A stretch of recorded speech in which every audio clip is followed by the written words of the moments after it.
Guillermo Morales, bienvenido. Muchas gracias, Daniel. Encantado de estar aquí.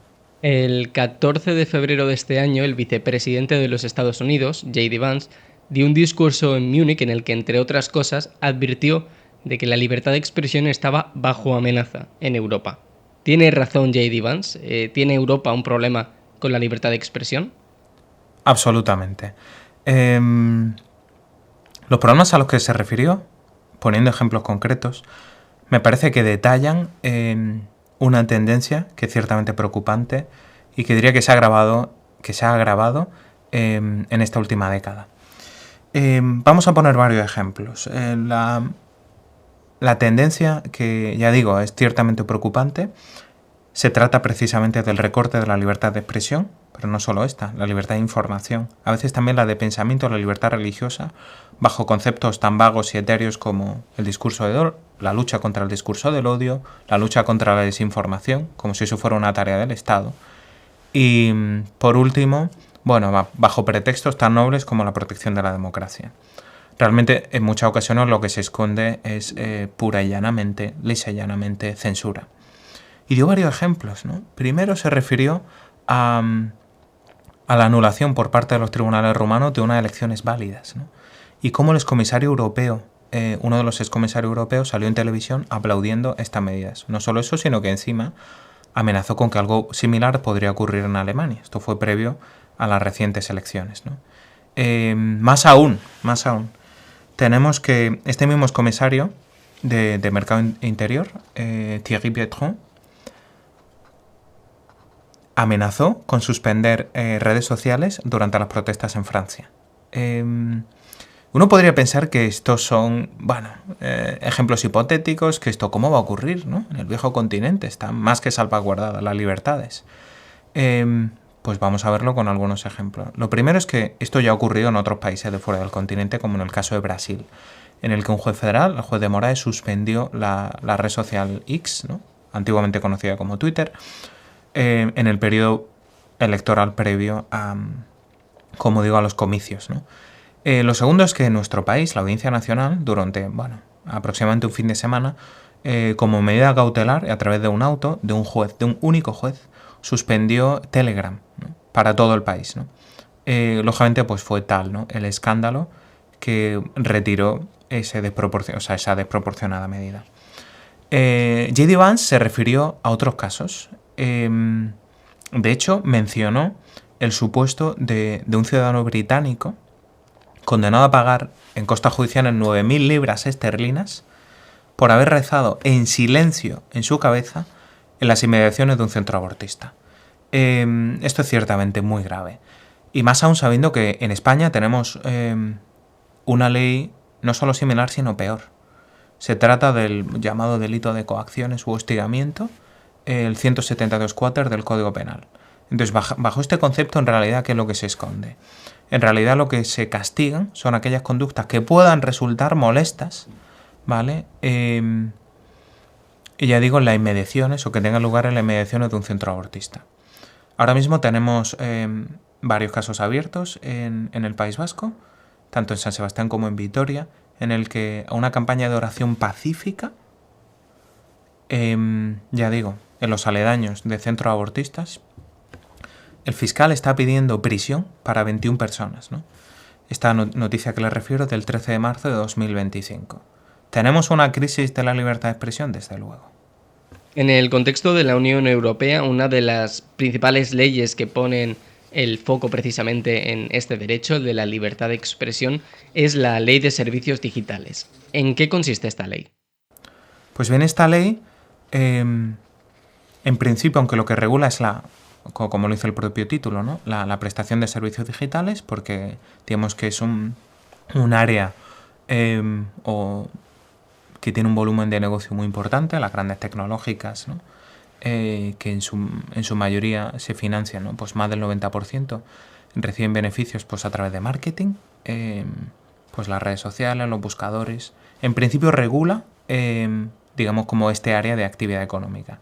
La realidad es que bajo este pretexto también habilita a los distintos gobiernos nacionales, llamado los coordinadores nacionales, en el caso de España, la Comisión Nacional de los Mercados y de la Competencia, habilita a estos organismos y también a la propia Comisión Europea a censurar contenidos en las distintas plataformas, ¿no? Y además, la ley también le da poderes de emergencia a la Comisión Europea para hacer tomar medidas adicionales de censura a las plataformas en tiempos de crisis. Esto puede sonar un poco ambiguo. No sé si nos podrías explicar qué significa. Por supuesto. Entonces, claro, se trata de que puede dar órdenes directas o bien a los coordinadores nacionales, pongamos, o directamente a las plataformas para que censuren contenido. Vamos a poner un ejemplo. Recordamos que acabo de hablar del señor, del excomisario Thierry Breton, aunque su sucesor tiene una política muy, muy parecida, ¿no? El gobierno de la Comisión Europea, de Ursula von der Leyen, no ha cambiado su política en esta materia. Fueron los que propusieron esta ley y la mantiene. Y el ejemplo es el siguiente. Entonces, antes de las elecciones estadounidenses, el comisario de Mercado Interior amenazó a Elon Musk con sanciones millonarias en caso de que ofreciese a través de su red una entrevista con el entonces candidato y ahora presidente Donald Trump. ¿Por qué? Según su argumentación era porque aquello podía poner en peligro la democracia europea. Entonces, no solo, diría yo, es como un oxímoro, ¿no? Una contradicción tan ridícula que ofrecer en periodo electoral una entrevista a un candidato pueda suponer una amenaza a la democracia, me parece, en fin, debería llevar a risa. Pero es cierto, lo amenazó con una carta directa. Y esto ha ocurrido. Entonces, a veces, en el caso de la plataforma X, como se ha resistido a la presión política que detrás de bambalinas viene ejerciendo, pues podemos observar que estas amenazas son reales, ¿no? Y que la presión que ejerce la Comisión Europea es auténtica. Pero claro, ¿qué ocurre con aquellas plataformas de las que no sabemos nada? ¿Quiere decir que se someten a los dictados de la Comisión? Claro, pero entonces entiendo que una crisis es aquello que la Comisión Europea entienda que es una crisis y que las medidas que se deben aplicar son las que la Unión Europea considera, es decir, que es completamente arbitrario. Entonces, por un lado, están limitadas cuáles son las medidas que puede adoptar. Lo que pasa es que son sanciones tan graves como ordenar la suspensión de contenido. O, aunque nos referiremos más adelante a las multas que pueden acordar, que alcanzan hasta el 6% del volumen de negocios global de una empresa. De hecho, incluso en el proceso que le tienen abierto ahora mismo a X, están intentando incluir, están intentando interpretar la norma de la siguiente forma. Como X es parte de un holding de empresas más amplio, ¿cómo se calcula ese 6%? ¿El 6% de la plataforma X o del conjunto completo de todas las empresas de Elon Musk? De manera que se incluya también, ¿no? Pues los retornos y los beneficios de su plataforma, o sea, de SpaceX y de otras, ¿no? Entonces, evidentemente el golpe económico es inmenso, ¿no? Y los poderes de la Comisión también. Ya que estamos hablando de penas, ¿cuáles son las penas que contempla la Ley de Servicios Digitales para los usuarios? Para los usuarios no hay penas directas. Lo que pasa es que son, víctimas de lo que se llama la censura colateral. Si yo soy usuario de una cuenta, publico contenido que le resulta incómodo a la Comisión, tiene una gran difusión porque está en alguna de las plataformas que tienen más de 45 millones de usuarios activos mensuales, entonces... Claro, el mecanismo de censura colateral funciona de la siguiente manera. La Comisión Europea ordena, pongamos a la plataforma X, a Facebook, a Instagram, a que censure el contenido, a que me suspenda la cuenta o a que retire el contenido que le resulta molesto. Entonces, la restricción que yo sufro es en mi libertad de expresión. Me quedo sin cuenta, etcétera. ¿Y penas para las plataformas? Has hablado de la suspensión de cuentas, has hablado de la eliminación de contenidos. ¿Qué otras penas hay? Entonces, como señalaba, lo que prevé el reglamento, este reglamento europeo del que hemos hablado, que es la Ley de Servicios Digitales, es que pueden alcanzar hasta el 6% del volumen anual de negocios de una empresa.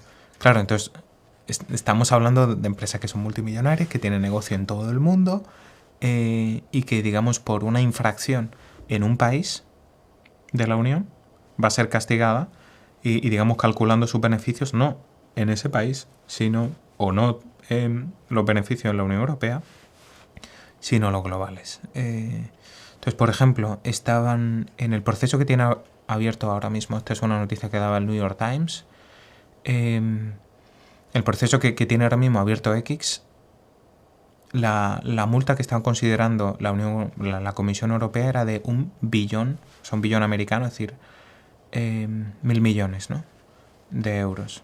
Otro de los aspectos que señaláis es que este sistema de censura incentiva que las plataformas tomen medidas incluso más severas de las necesarias a la hora de eliminar contenidos para prevenir ser multadas. Es decir, puede pasar a hacerse una censura preventiva aunque el contenido sea completamente legal. Absolutamente. Entonces, ese fenómeno se llama overblocking, es decir, exceso incluso de censura, ¿no? O pensemos, vamos a intentar ponernos en el pellejo de alguna de estas plataformas, también se llaman servicios de intermediación, ¿no? Es que, claro, es simpático, bueno, yo diría que es interesante porque, por un lado, tienen la posición que antes tenía un juez. Tienen que respetar, según el artículo 14, apartado 4 del reglamento, la libertad de expresión, de pensamiento y de información de los usuarios, ¿vale? Pero al mismo tiempo se enfrentan a las multas de las que hemos hablado. Entonces, ¿cuál va a ser digamos, a qué van a atender? ¿Van a atender a respetar todo aquel contenido que no sea, por ejemplo, que no sea penalmente relevante? ¿O más bien van a censurar todo aquello que pudiera resultar incómodo, ¿no? Lo llamado, ¿no?, awful but lawful, es decir, bueno, que resulte incómodo o molesto, pero que realmente sea legal. Si con eso se evitan estas multas multimillonarias, pues desde luego, ¿no? Entonces, el punto entonces es, bueno, ¿cuánto vale la libertad de expresión de los usuarios? Ha quedado realmente rebajada, ¿no? Y entonces vemos esta, digamos, me parece que es bueno compararlo con el modelo que tenemos hasta ahora de monopolio judicial del control de la libertad de expresión, ¿no? Entonces, pongamos por caso la Constitución española. La censura previa está prohibida y el secuestro de publicaciones necesita un auto judicial previo, ¿no? Aquí no hace falta acudir a los tribunales para censurar a una persona. El gobierno puede ordenar directamente a las plataformas que retiren contenido, que suspendan cuentas y encima tienen claro, las propias plataformas bajo amenaza de sanción. Entonces se trata de un mecanismo que en realidad lo que hace es que rebaja y hace desaparecer la garantía ex ante judicial. Ya no tenemos una garantía previa, ¿no? Además, hablabas de contenidos que pudieran resultar incómodos, pero también puede haber contenidos que puedan ser inmorales, pero el hecho de que algo sea inmoral no significa que deba ser ilegal. Por supuesto. Entonces se trata de que, esos los límites a la libertad de expresión tienen que estar definidos de manera muy precisa en el Código Penal, ¿no? Me parece que como es de dominio público, como es sabido, las leyes penales, se rigen por dos principios que también se aplican a las restricciones de los derechos fundamentales, ¿no? La taxatividad y también el llamado principio de legalidad. ¿Qué quiere decir? Tiene que estar previsto en una norma con rango de ley. En el caso de España hace falta que sea una norma aprobada por una mayoría absoluta del Congreso de los Diputados, que se llama ley orgánica. Es decir, una mayoría absoluta del Congreso, ¿no?, para restringir libertades como la libertad de las que estamos hablando. Ese es el primer punto. Tenemos la garantía legislativa y luego esta garantía judicial de que hace falta que haya de manera previa un tribunal. Estamos hablando de la censura, ¿no? Autorice esa censura. Y claro, en esa definición de qué contenido es lícito o no, por ejemplo, pensemos en los delitos de calumnias o de injurias, ¿no?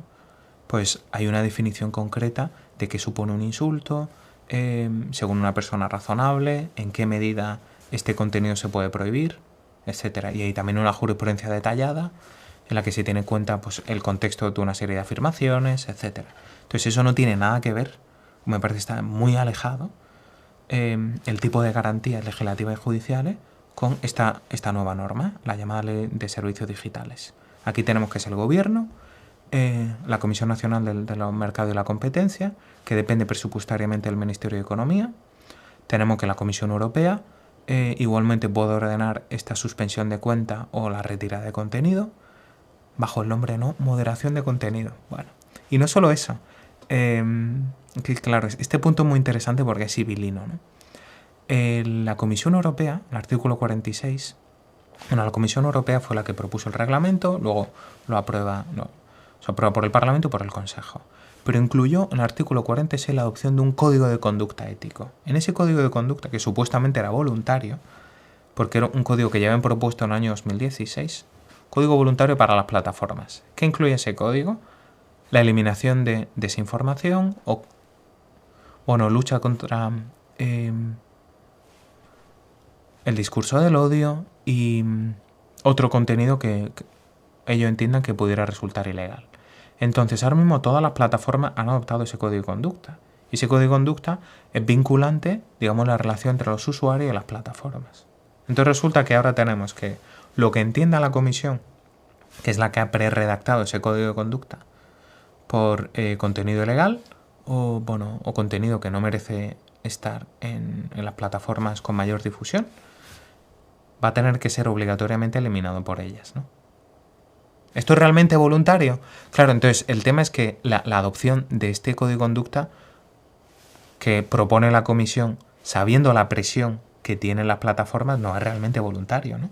La duda que me surge al oír todo esto es el cómo se hace, porque uno de los patrones que se ven, ¿no?, en la forma que tienen los estados de regular ciertas actividades es la creación de monopolios que llevan a que surjan complejos industriales asociados a esa ventaja otorgada por el propio Estado, ¿no? Pasa, por ejemplo, con la industria armamentística. Me quedo con el monopolio de la violencia y le doy la capacidad de fabricar armas a empresas que normalmente son afines.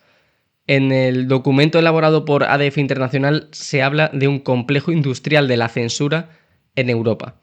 ¿Crees que al limitar el Estado lo que se puede o no decir puede producirse un fenómeno similar con el caso del control de la difusión de información? Es decir, creamos un monopolio alrededor de ciertas empresas que deciden lo que es aceptable y lo que no se puede decir, o ciertos organismos que determinan lo que se puede decir y lo que no. Ese riesgo efectivamente existe, sobre todo para aquellas plataformas que se pliegan a lo que dice el gobierno, a lo que dice la Comisión Europea.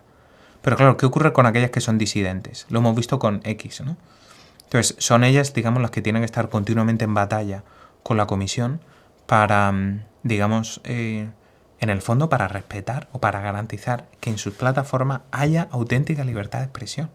Recordamos que antes de la llegada de Elon Musk, Twitter venía haciendo, bueno, lo que se llama esta censura opaca, en la que, por ejemplo, entre otras cosas, pues digamos como que rebajaba, ¿no?, pues el alcance de la difusión de aquellos canales que estaban en desacuerdo con el board de Twitter, ¿no?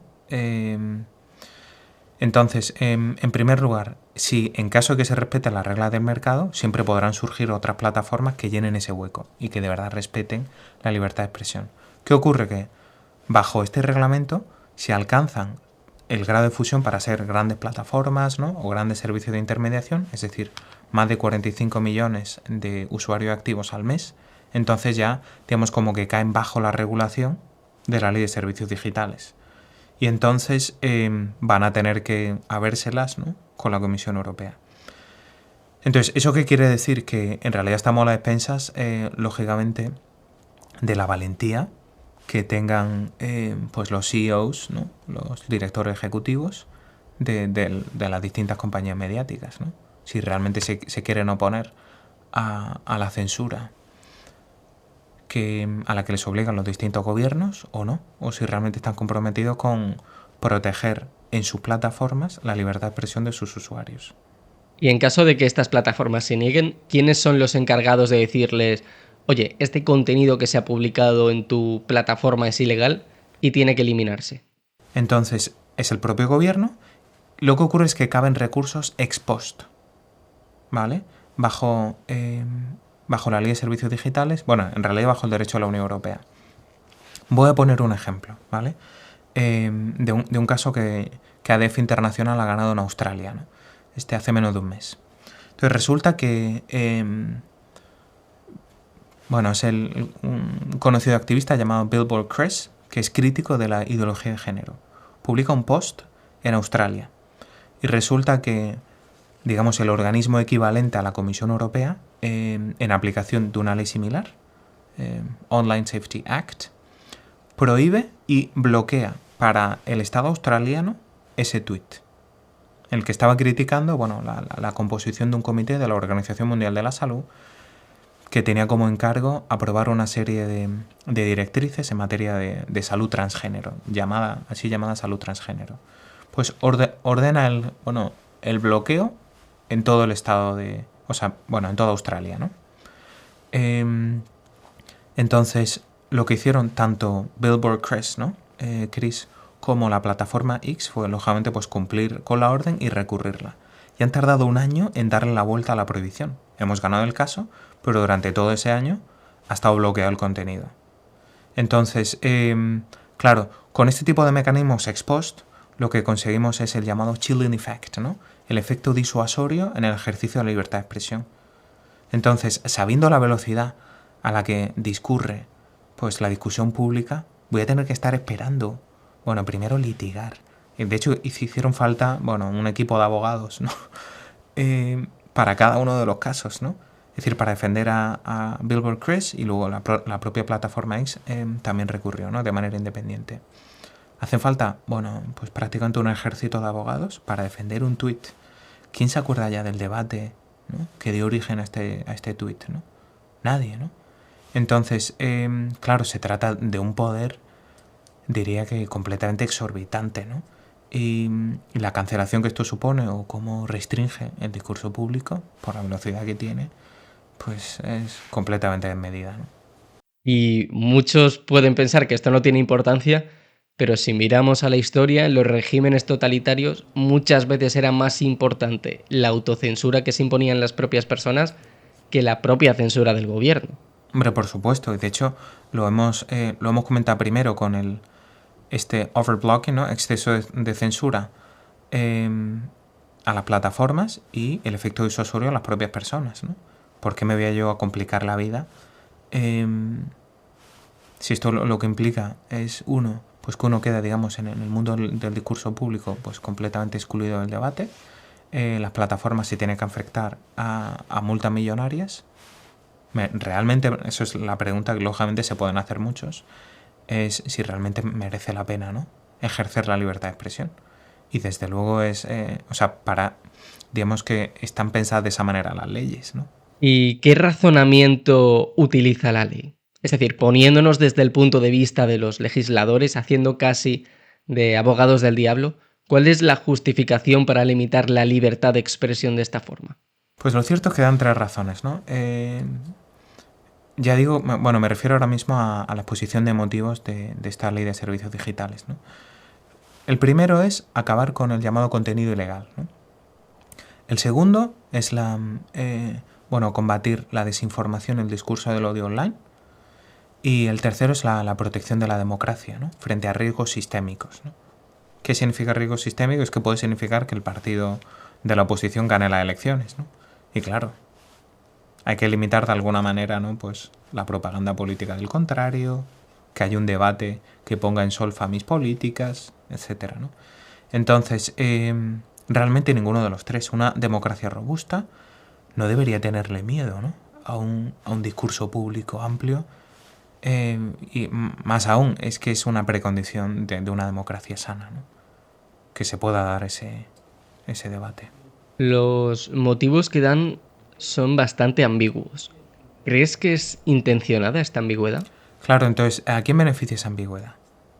Entonces, cuando uno redacta una norma, digamos, de manera muy amplia, eso, digamos, siempre le otorga poderes, digamos, al aplicador de la ley.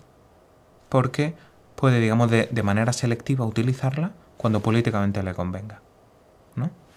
Entonces, este tipo de normas, ya digo, que contravienen dos principios clásicos, como decía, el principio de taxatividad de las normas, en alemán, principio de determinación, ¿no? El Bestimmtheitsgebot, de aquellas normas que restringen derechos fundamentales, ¿no? Pues, ¿qué garantía nos queda a los ciudadanos, ¿no? si resulta que estamos al albur de, bueno, quién está detentando en un momento concreto el poder, porque la ley le habilitan a censurar aquello que considere contrario a su opinión. Voy a recoger justo esa pregunta. ¿Qué recurso le puede quedar a una persona que se haya visto afectada por esa ley? Pues diría, lo primero, como ciudadanos, todavía tenemos nuestros derechos políticos. Entonces, la primera parte es que acuda cada uno a sus representantes políticos, las personas a las que haya votado, y le exija responsabilidad. Entonces, ¿cómo puede ser? Pues, en primer lugar, que los ciudadanos europeos no contesten, no acudan a sus representantes políticos en el Parlamento y pidan una derogación de la norma. Primer punto. Segundo punto, las personas que hayan sido, que hayan sido víctimas podrán acudir a los tribunales. Entonces, en este caso, existen como varios recursos abiertos, ¿no? Como se trata de una ley europea, hace falta recurrir ante el Tribunal de Justicia de la Unión. Y hay varios mecanismos. Lo primero es un recurso de anulación. Hay un plazo de 2 meses. Y resulta que ningún país de la Unión ha recurrido en ese plazo de 2 meses. Son los que están legitimados para interponer ese recurso. Pero hay una pequeña excepción. Si hay un error en el procedimiento legislativo, por ejemplo, porque la Unión Europea no tenía competencia en esta materia, sino que es competencia de los Estados, algo que alegó, entre otros, Alemania, pues podrían recurrirla. Y luego, claro, en el caso de los usuarios, ¿no? En caso de que una persona sea, digamos, sujeto de aplicación de esta ley, por ejemplo, que resulta que a consecuencia de una orden de prohibición de la Comisión Europea, Instagram pues le bloquea su cuenta, le bloquea cierto contenido, entonces cuando recurra podrá pedir que el Tribunal Nacional pregunte al Tribunal de Justicia de la Unión Europea, oye, ¿esta ley de servicios digitales es acorde a la Carta de Derechos Fundamentales de la Unión? ¿Es acorde a la libertad de expresión que supuestamente me garantiza? ¿Es acorde también a la libertad de información? Porque claro, yo creo que es bueno pensar también en las personas, por ejemplo, el resto de usuarios que no tienen acceso a ese tweet, bueno, a mi opinión o al contenido que yo difundo. También la libertad de expresión del resto queda conculcada. No es solo mi libertad de expresión, sino la libertad de información del resto. Pues es una pregunta que me parece importante plantearla al Tribunal de Justicia y que con ocasión de un caso pueda declarar contrario al derecho de la Unión esta ley. El problema es que veo que hay demasiada distancia entre los ciudadanos y esas soluciones. Podemos decir que los ciudadanos deberían presionar más a sus representantes políticos, pero por ejemplo en el caso de España, igual hay otros países con sistemas políticos en los que sí hay más cercanía entre los políticos y los ciudadanos, pero en el caso de España no veo a los políticos demasiado por la labor de escuchar a los ciudadanos. Y luego veo que mucha gente puede no entender bien la importancia de esto porque muchas veces da la sensación de que son decisiones que se toman ahí arriba, ¿no? Que se toman en los tribunales europeos y que toma la Comisión Europea, pero realmente ellos no participan ni tienen nada que ver con esa decisión. Entonces, creo que han mencionado 2 problemas que son muy importantes. El primero, el de la subsidiariedad, es decir, conforme están más alejados, ¿no?, del ámbito de interés o del ámbito de influencia de una persona, aquellos que toman las decisiones, pues lógicamente lo que tiende a ocurrir es esta desidia, ¿no? Yo, ¿por qué me voy a tener que ir a Bruselas a hablar aquí con un eurodiputado para que cambie la legislación? Es perfectamente comprensible y es, digamos, un problema estructural, ¿vale?, que creo que tiene, pues, raíces más profundas, ¿no? Es en primer lugar. Pero hay otro punto, y es que creo que sí que está al alcance de los ciudadanos. Y el primero es cambiar de voto, ¿no? Si estos temas a uno realmente le importan, en la siguiente elección uno vota a otra persona. Segundo, muchos de esos eurodiputados que tienen, digamos, la sartén por el mango, viajan continuamente a España, ¿no? Tienen, digamos, que reunirse con sus representados para escucharlo y para llevar propuestas al Parlamento, o en este caso, se da otro problema, y es que solo la Comisión Europea es la única que tiene, digamos, el monopolio de la iniciativa legislativa en el Parlamento. Entonces, esto es muy limitativo. Hay muchos autores que piensan que el Parlamento Europeo realmente no es un parlamento, porque no tiene iniciativa legislativa. tampoco lo tiene el Consejo, ¿no? Entonces habrá que acudir a aquellos representantes que realmente tengan mando en plaza, que estén, digamos, a los comisarios europeos, ¿no? De qué partidos son y de qué países son. Y alcanzar, digamos, una mayoría suficiente para cambiar una opinión es complicado, más aún sabiendo que la actual Comisión Europea, de von der Leyen, es la misma que en el periodo legislativo anterior fue la que aprobó esta norma. Vale, entonces por eso veía yo, digamos, con mayor esperanza o bien un recurso al Tribunal de Justicia de la Unión o quizá una campaña de movilización social más amplia. Y otro punto que evidentemente es imprescindible es la formación, ¿no? Hace falta pues leerse, hace falta, digamos, acudir a buenas fuentes, a las fuentes originales, y en eso entiendo que también nuestra labor, en este caso, ¿no?, como ADF Internacional, pero también de los juristas en general, es, digamos, hacer entendible al público general una ley tan farragosa como esta. Yo digo que es una ley complicadísima, es una norma, lo que se llama una norma de referencia, porque hace falta entender muchas otras normas en la relación y cómo se coordina con otras para entender el efecto que tiene. Incluso entre los propios profesores que comentan esta ley, pues es muy complicada, ¿no? Y es deliberadamente, digamos, oscura su redacción, para evitar esto, para evitar que haya una crítica sólida y seria. Y luego, encima, tenía un calendario de aplicación muy largo, ¿no? Tenía, pues, hasta febrero de 2024. Bueno, no estaba, digamos, completamente en vigor, ¿no? ¿Por qué? Porque con eso lo que se consigue es primero ir acomodando o ir haciendo presente la legislación, que parece que no tiene como mucha fuerza, pero los elementos, digamos, como más negativos, más invasivos, empiezan a entrar en vigor más adelante. Entonces, que claro, que más adelante ya han pasado los 2 meses, ¿no?, que hace falta para el recurso de anulación desde la publicación de la norma. Es decir, es civilino, ¿no? O sea, todo el proyecto legislativo y... sí. Me hace gracia porque decías esto de que es una norma muy compleja y es cierto que cuando uno va a leerla parece incluso que está mal escrita a propósito para que no se pueda entender o para que resulte complicado leerlo, ¿no? Parece que quienes han escrito la norma han dicho, venga, para que la gente no lo pueda entender y no pueda criticarlo, vamos a escribir esta ley con párrafos enormes sin un punto, vamos, y la verdad es que creo que eso vuelve un poco a lo que hablábamos antes de esa ambigüedad intencionada para evitar la resistencia por parte de los ciudadanos. Y justo sobre esto quería preguntarte, porque en la cuestión de los razonamientos que emplea la ley has hablado de discursos de odio. Claro, discurso de odio también es un término muy ambiguo y muy vago. ¿No es problemático usarlo como punto de referencia? ¿No supone esto un problema a la hora de aplicar la ley sobre criterios objetivos? Absolutamente, es claro que es muy problemático. Entonces, y de hecho me gustaría dar varios ejemplos que digo que en realidad son tristes. Lo primero es que ahora no a nivel de la Unión Europea, sino a nivel del Consejo de Europa, ¿vale? La Unión Europea tenemos 27 estados, el Consejo de Europa, bueno, desde que se fue Rusia, 46 estados, ¿vale? Y entonces el organismo, diría que más importante, estrella, es el Tribunal Europeo de Derechos Humanos, al que le llegan demandas de todos estos países. En el Consejo de Europa, por ejemplo, está Turquía, está Bielorrusia. Vale, entonces resulta que han adoptado una definición de la libertad de expresión en la que se permite también la censura del discurso del odio. Entonces hemos visto una evolución en los últimos años en esta jurisprudencia.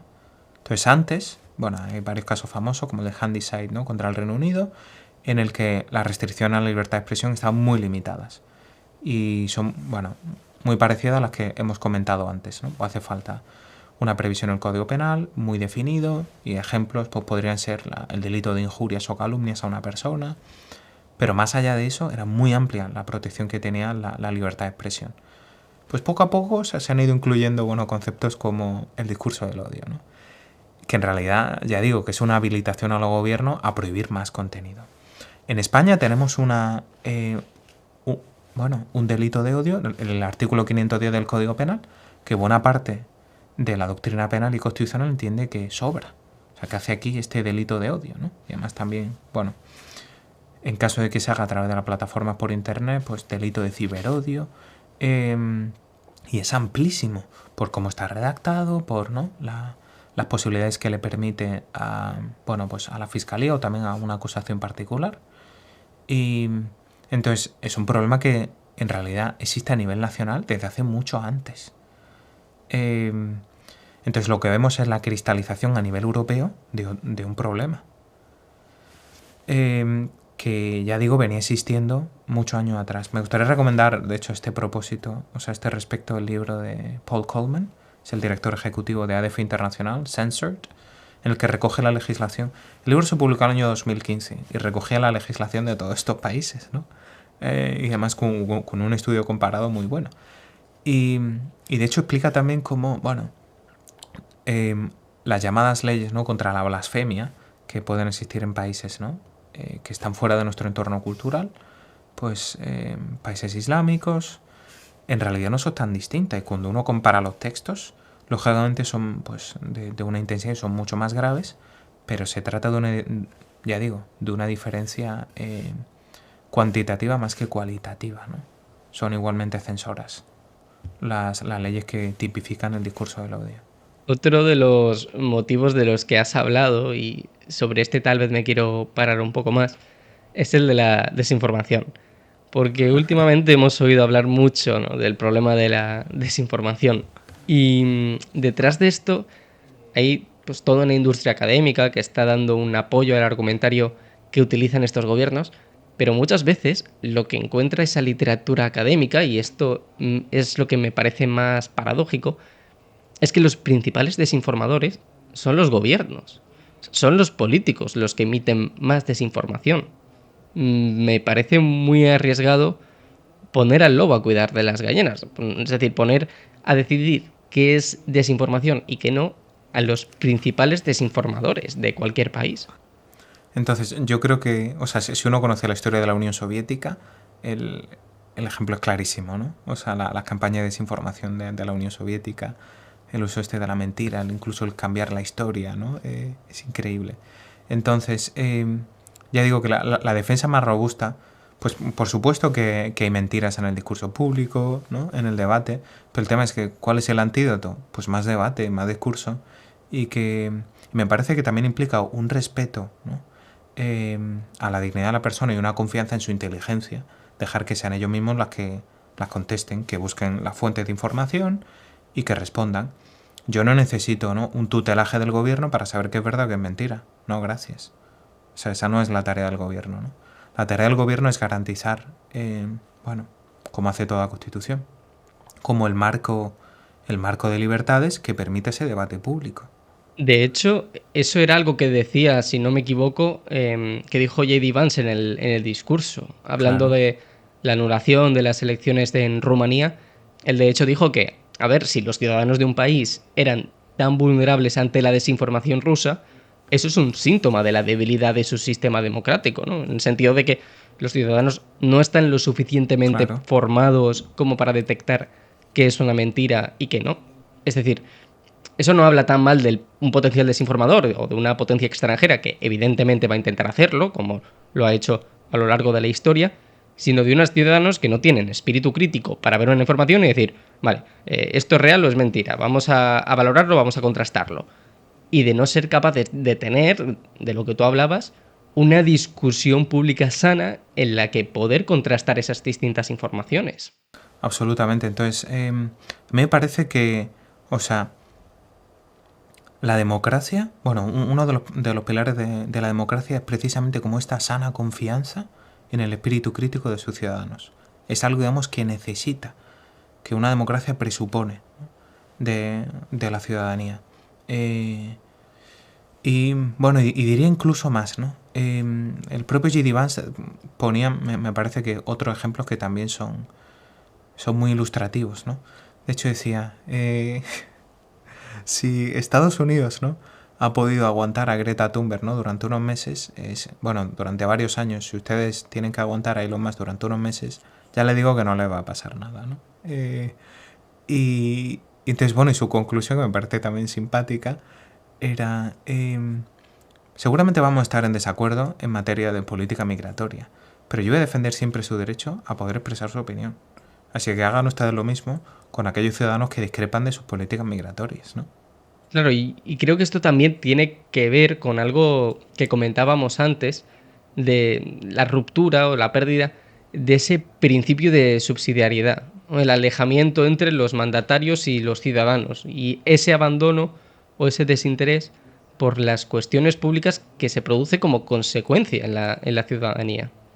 Es decir, me parece que hay una especie de círculo vicioso fomentado por los estados, que consiste en que los estados van ocupando cada vez más funciones que corresponden a los individuos o a las instituciones intermedias, a la sociedad civil. Esa capacidad de involucrarse se acaba atrofiando, porque si no nos ejercitamos, al final nuestros músculos se acaban atrofiando, y las personas, como han perdido esa capacidad, otorgan más poder a ese gobierno para que se involucre en ese o en otros asuntos.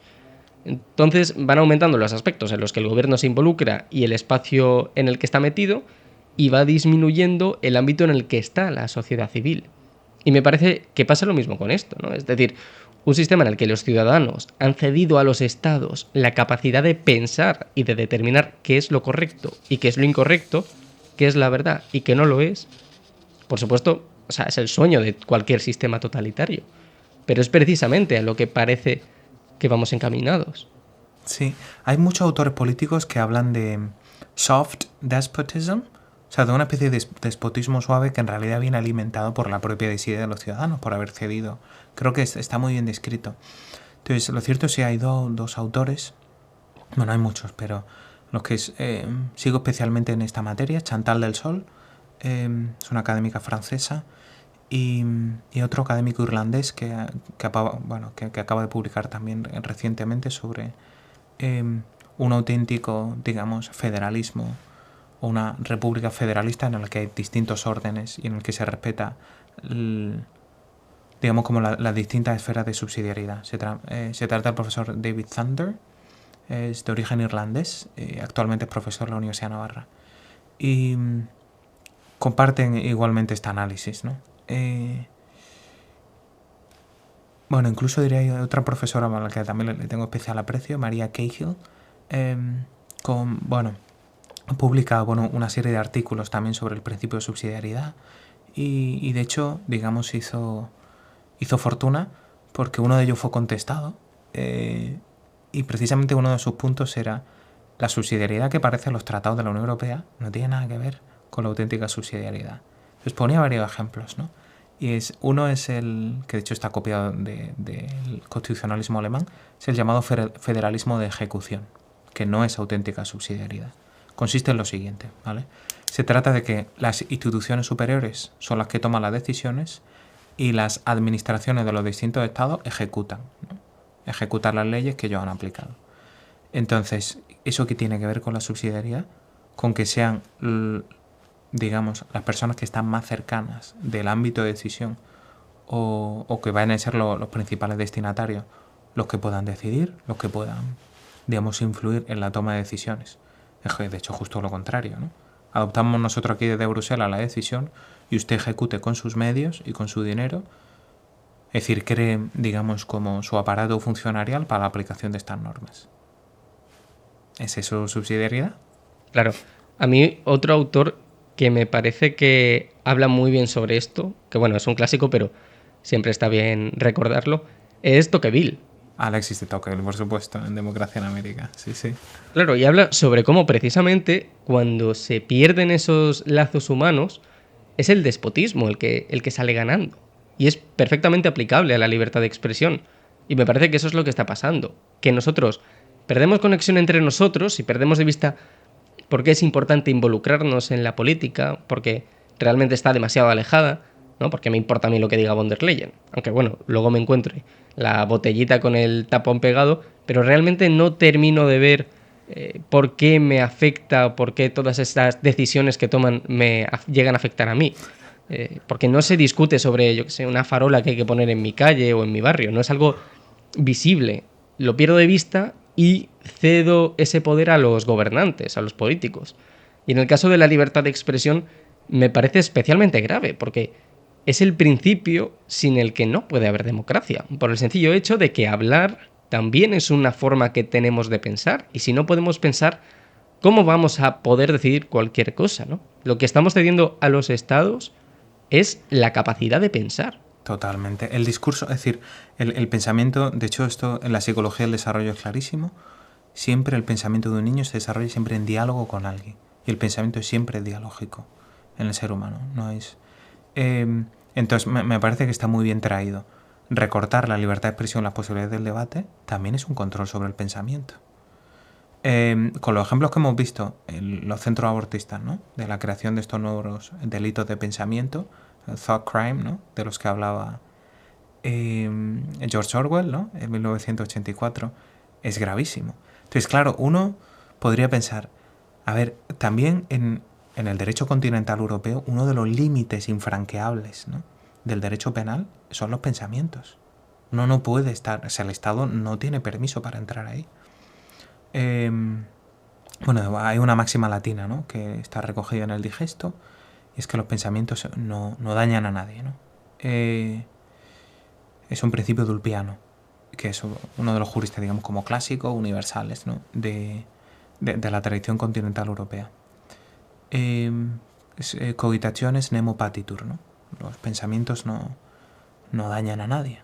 Y claro, lo que tenemos es lo contrario, ¿no? O sea, un control del pensamiento. Ahora, primero, con el concepto de desinformación. O sea, el control que tiene sobre el discurso público y con los neologismos que se inventan, como el discurso del odio, la desinformación. Bueno, en inglés es disinformation, misinformation. Es decir, existen dos. Y luego también el exceso de información, porque se otorgan derechos para recortarla. Y lo cierto es que me gustaría poner un ejemplo de una actividad, bueno, más bien de una acción que gracias a Dios salió bien, y este es a nivel de Naciones Unidas. Se venía discutiendo desde hace más de un año, a raíz de la pandemia del coronavirus, un tratado antipandemias en el que los propios gobiernos firmantes del tratado se habilitaban a sí mismos a recortar el discurso público, bajo estos mismos conceptos, ¿no? Información tóxica, desinformación. Entonces, lo cierto es que gracias a nuestra advertencia, a nuestro trabajo de la Oficina de Ginebra, con las distintas delegaciones de los estados, dijimos, perdona, pero esto es contrario al Pacto de Derechos Civiles y Políticos, esto contra la libertad de expresión a la que se han comprometido los estados. No se pueden adoptar estas cláusulas.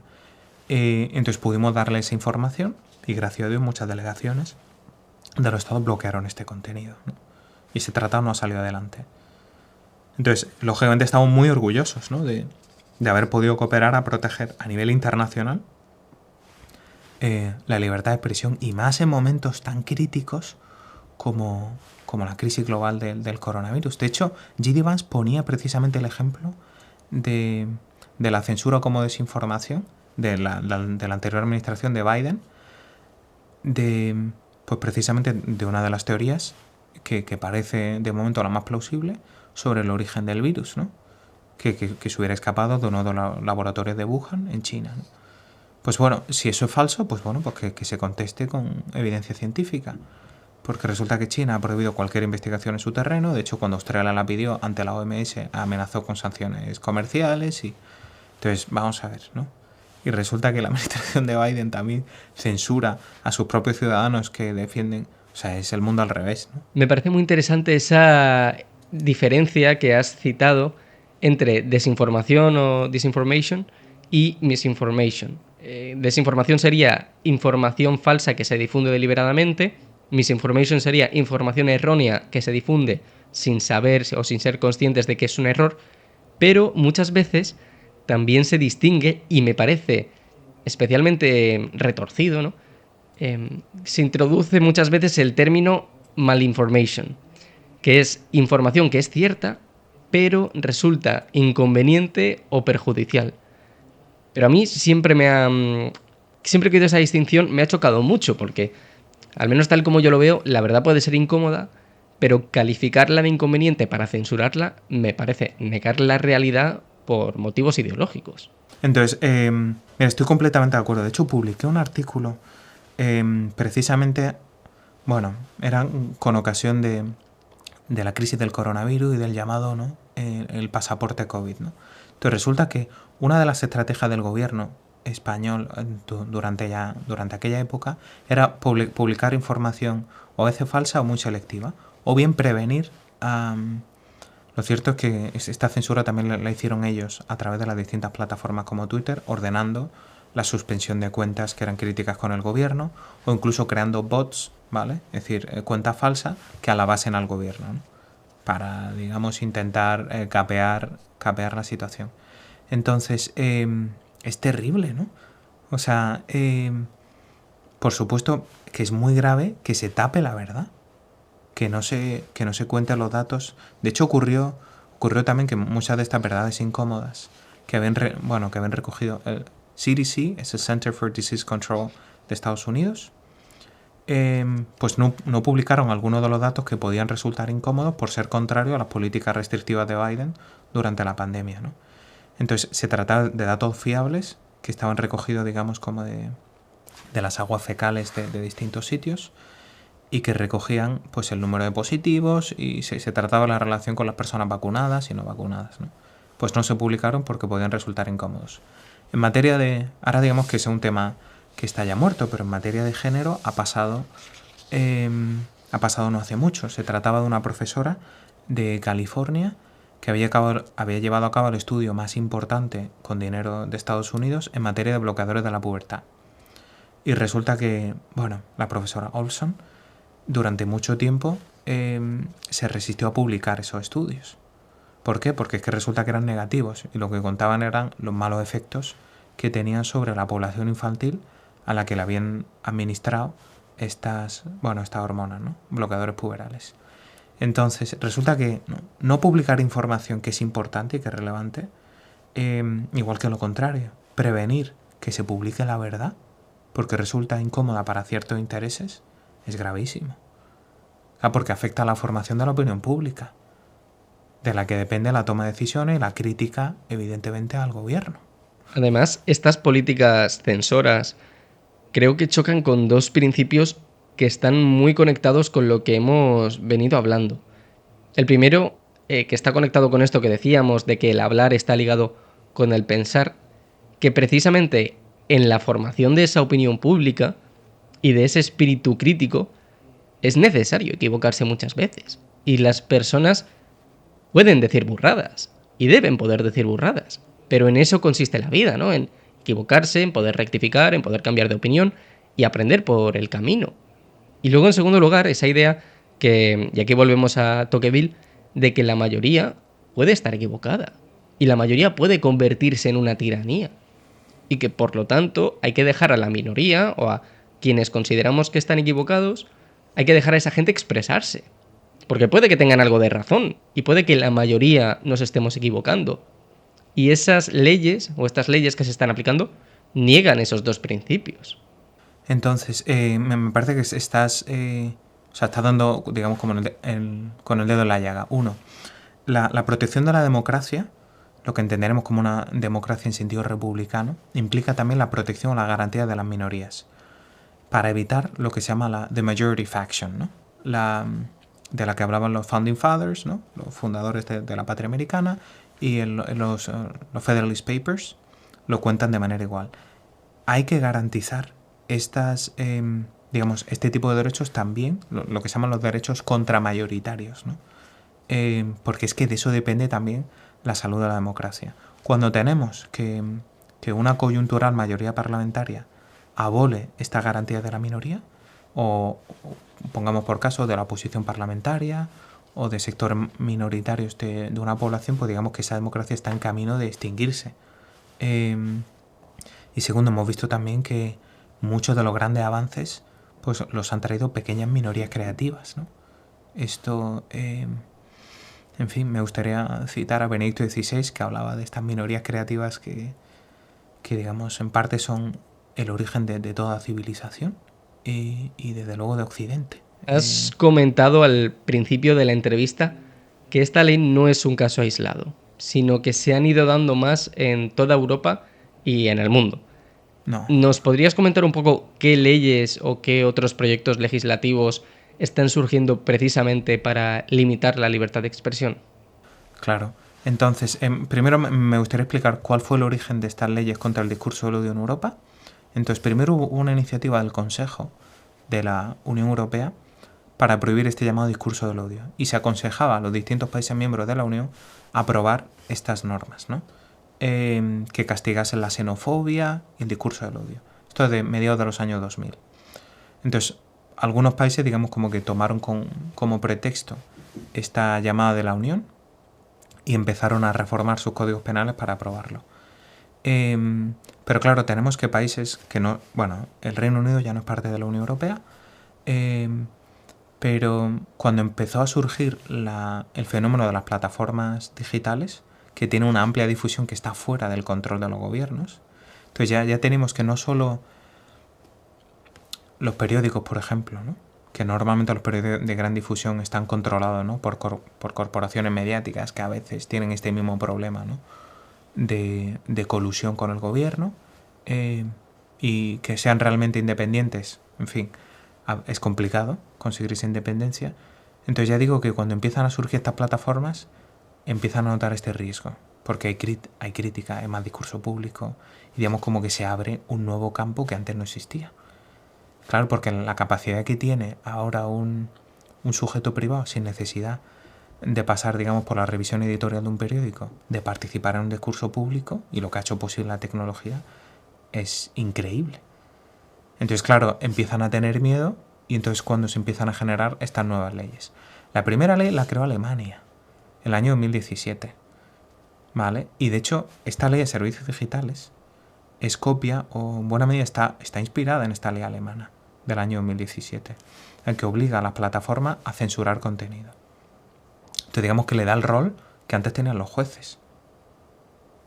Entonces, bueno, esa ley nacional inspiró también una ley austriaca, que es prácticamente idéntica.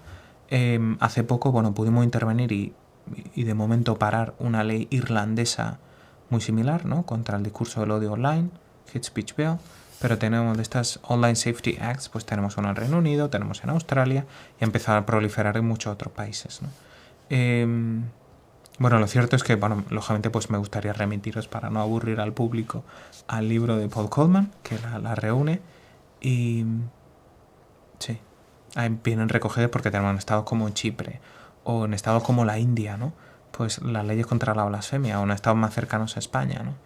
Hay leyes contra la blasfemia también, pues eso, en Marruecos, por supuesto en el norte de África, en países de Medio Oriente.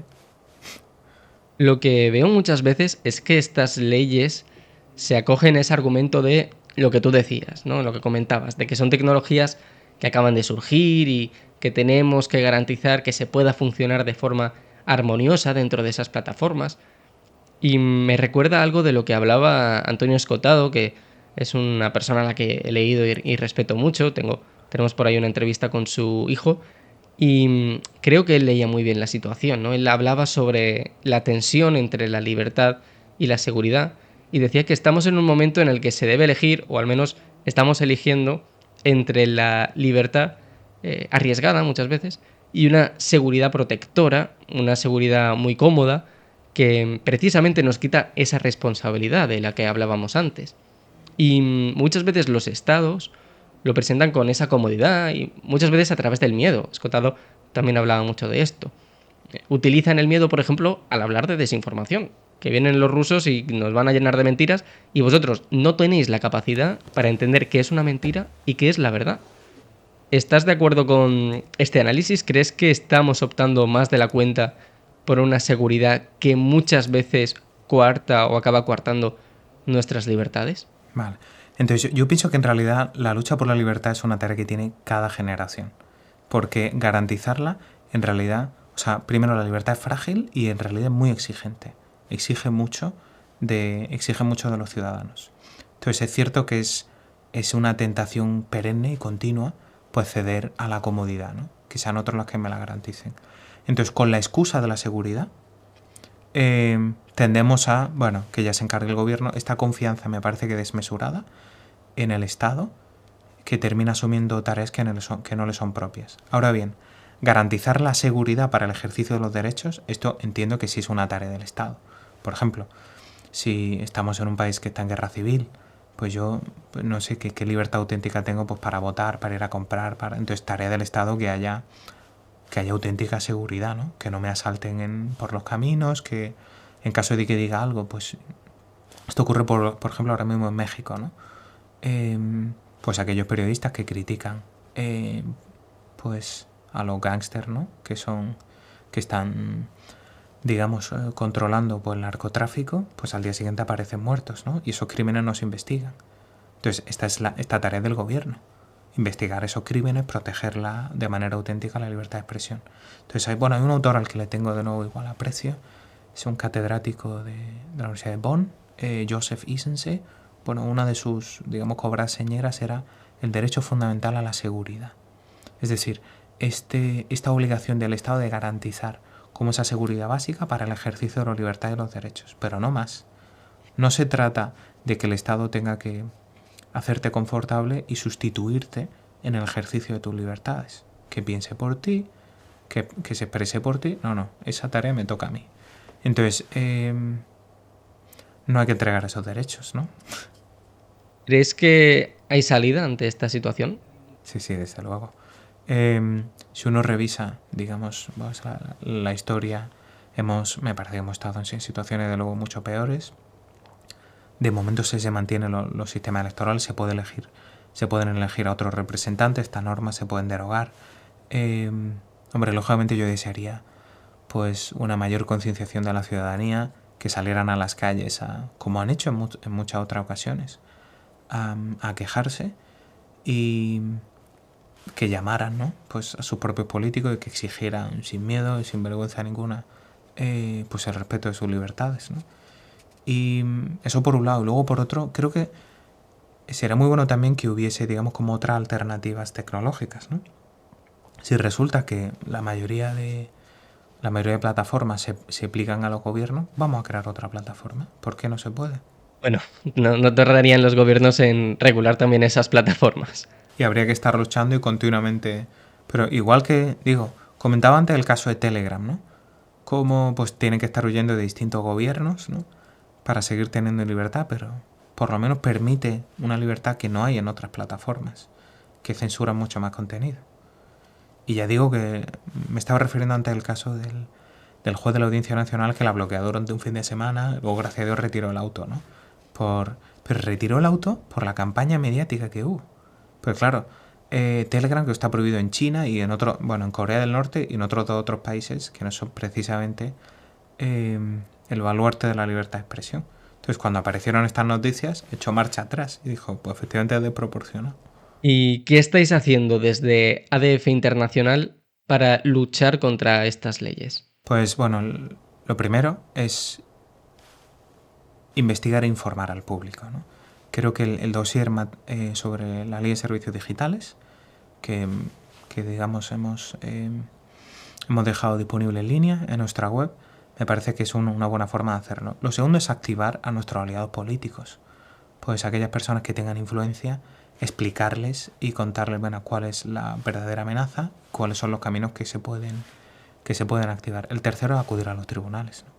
He contado antes el caso en Australia, ¿no? De Billboard Crest, y cómo se ganó este caso. Pues lo cierto es que hay muchos otros, ¿no? En distintos países de la Unión.